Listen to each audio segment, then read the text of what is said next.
So, talking the best songs that open up a movie, right? Now, for my criteria, I'm looking at these are not written for the movie. I don't know if that's the criteria you took because we have not discussed our answers. We're just going to talk through our top five of all of these options that we have because there are decades of them and they're really good ones. This was a hard thing for me to come up with, but I feel pretty good about my five. You feel pretty good about yours? Yeah, feel pretty good. Doing this exercise, one thing I found out about myself is, man, I have forgotten how all these movies start.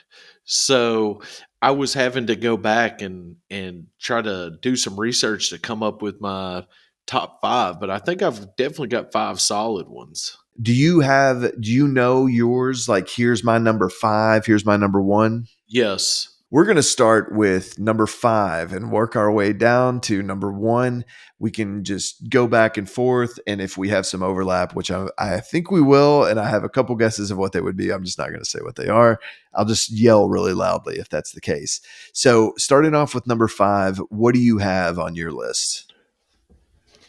Come and Get Your Love by Redbone from Guardians of the Galaxy. Wow, that's a good one. I didn't see that coming. I didn't. First of all, I never even knew that you watched those movies, and then second of all, that those movies make a really good point of using music strategically to really lighten the mood or paint a picture of what's going on, and they make smart music choices. So that's a good one. That's a good Yeah, number I, five. I, I love how Guardians of the Galaxy starts where it looks like super epic and it starts with some other little orchestral piece and then then all of a sudden Chris Pratt just starts kind of hamming it up and the song starts and he's kind of singing along like he's in the music video. It's a great start to a movie.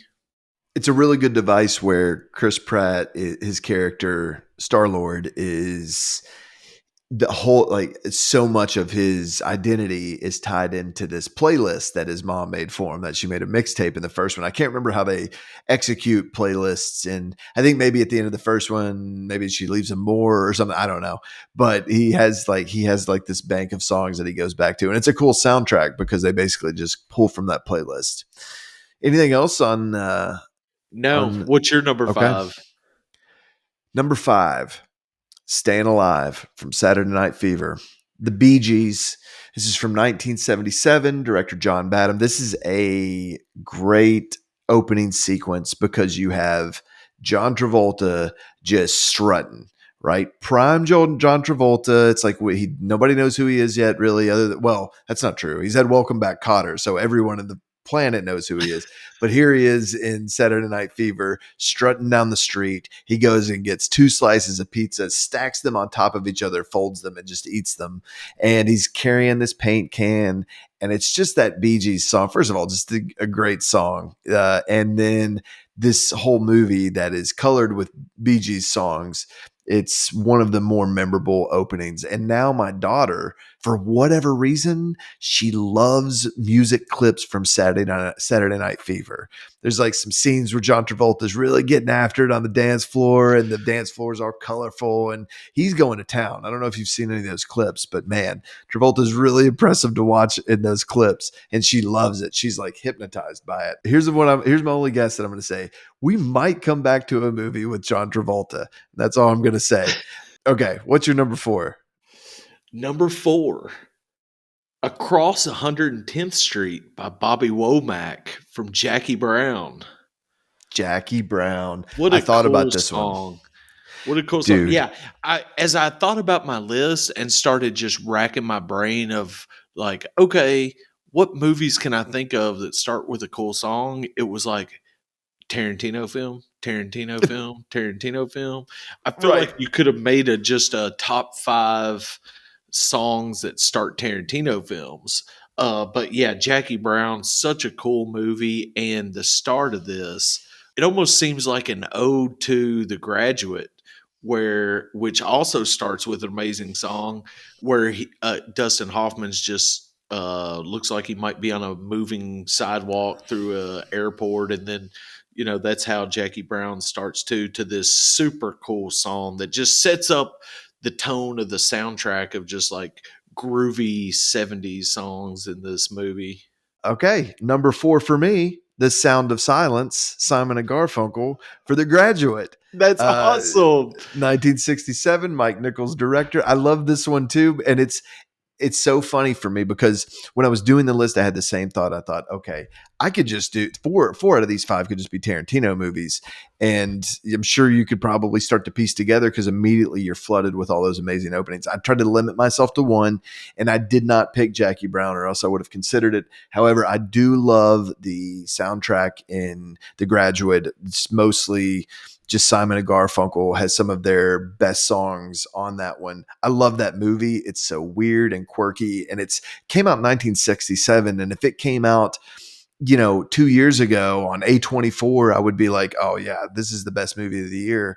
So I think it's really good. I think it's aged well. That was hard to keep that one out of my top five because that I love that song still Yeah. to this day. I mean, it could never leave my playlist, and that would be okay. Yeah, absolutely. Yeah, the harmonies on there. Boy, we're gonna have to talk about some Simon and Garfunkel at some point. What's your number 3 on the list? Number three, Best of My Love by The Emotions from Boogie Nights. Oh gosh. That's a great one.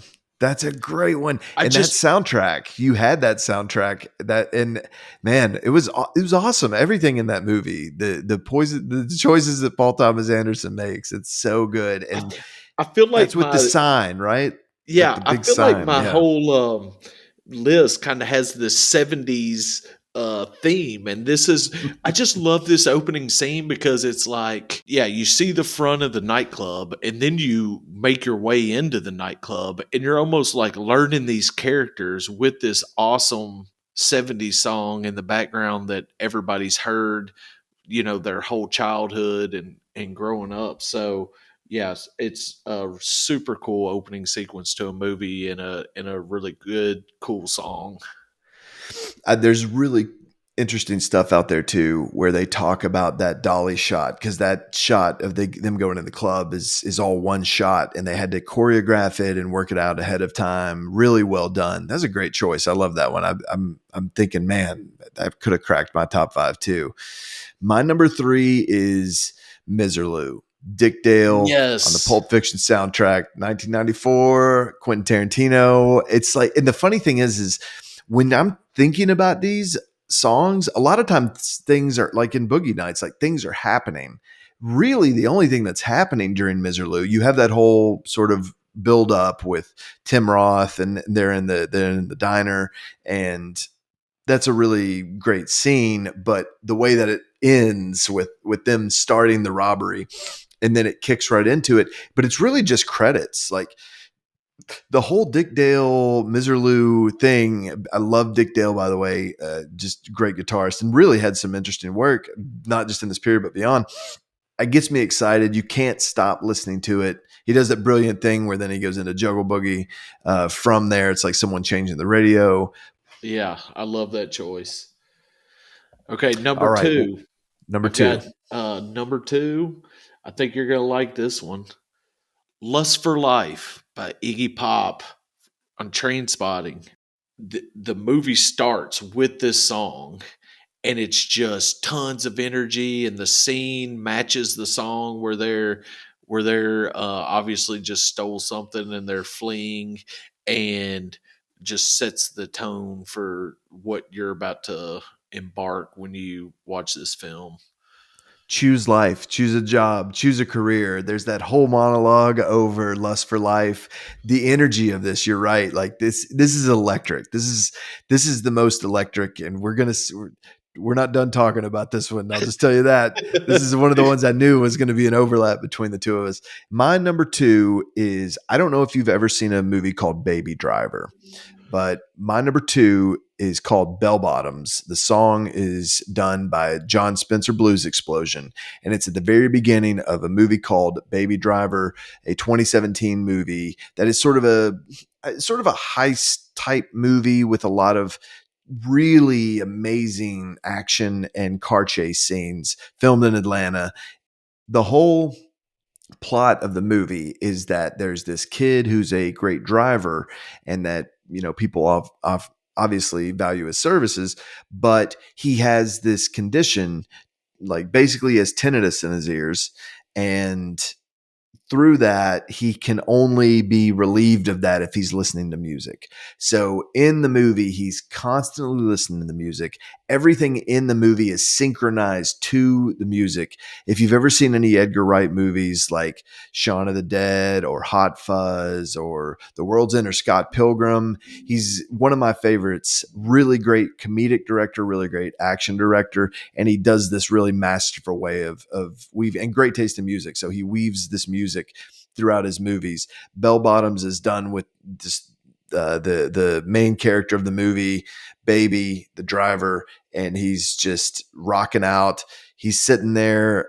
Ansel Elfort is his name. I think that's right. I think I'm pronouncing that right. And John Bernthal's next to him. John Hamm's in the back, and they're about to do this robbery, but he's the driver. They go in to do the robbery, and he times everything to the music. It's this really gnarly, energetic, bluesy rock song, and it's in my workout playlist probably because it's in this movie. So big fan of that one. Love the movie, and it's like any chance I could also have to talk about Edgar Wright, I'm going to do it. So definitely check out Baby I've Driver. got to check It's that one out. of Sounds dude, awesome. so good. You would love it. Okay, brings us to number one. What do you got?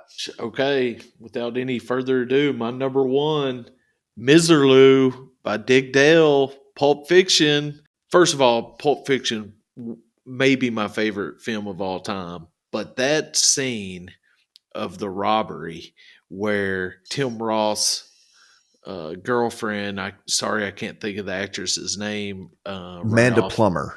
There you go. Her line there, her last line there where it cuts off that just iconic line, and then right into that, it starts with that guitar strumming, doesn't it? um Yes. just that rapid strumming. And I had never heard that song. I didn't know anything about Dick Dale. All you're watching is the credits. The song is so powerful that just by looking at the credits, you're already intrigued, just like, oh my goodness, what are we about to get into with this film? The soundtrack to this movie too was really formative for me, and I bought it before I even saw the movie because it had the poster of the movie on it, and it was one of the coolest things I'd ever seen before. So I bought the album, I had it, and listened to it all the time before I got a chance to see the movie, which I saw it in theaters.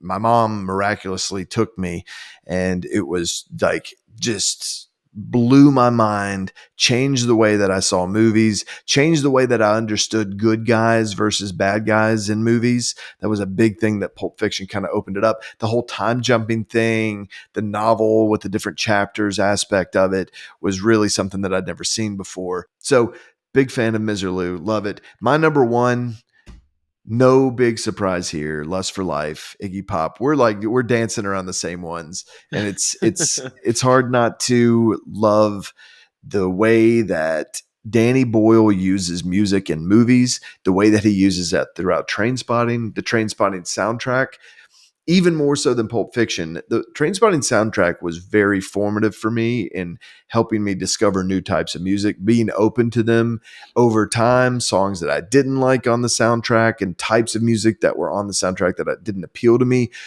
It just warmed, it kind of won me over. It primed me for different genres and it really got me into a bunch of really important artists.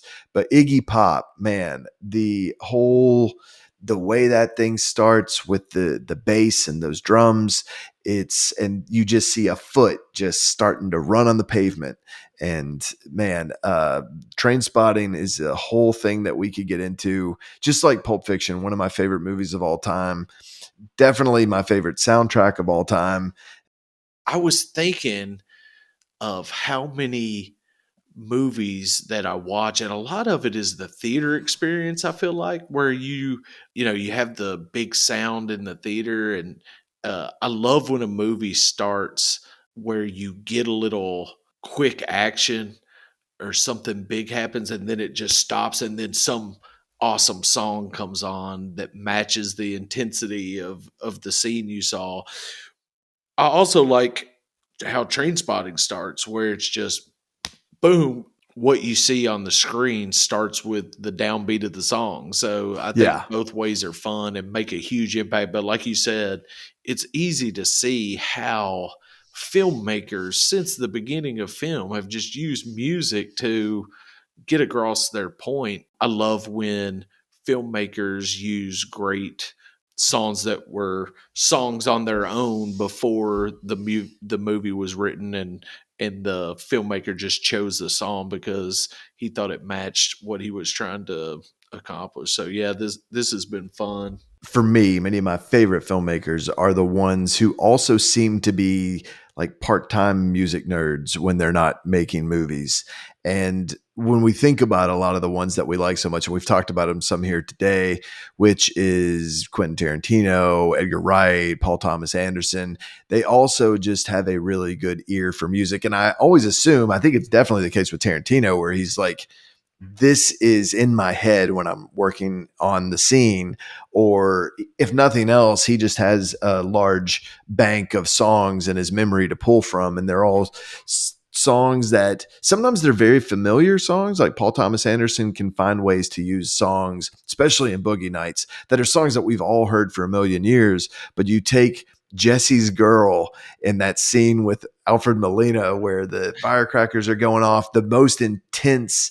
I mean, it's a movie of very intense emotional scenes, but that one is crazy. And it's just this song that it is not what you would expect in that context, but he uses it in a way that's very powerful that you never thought of before.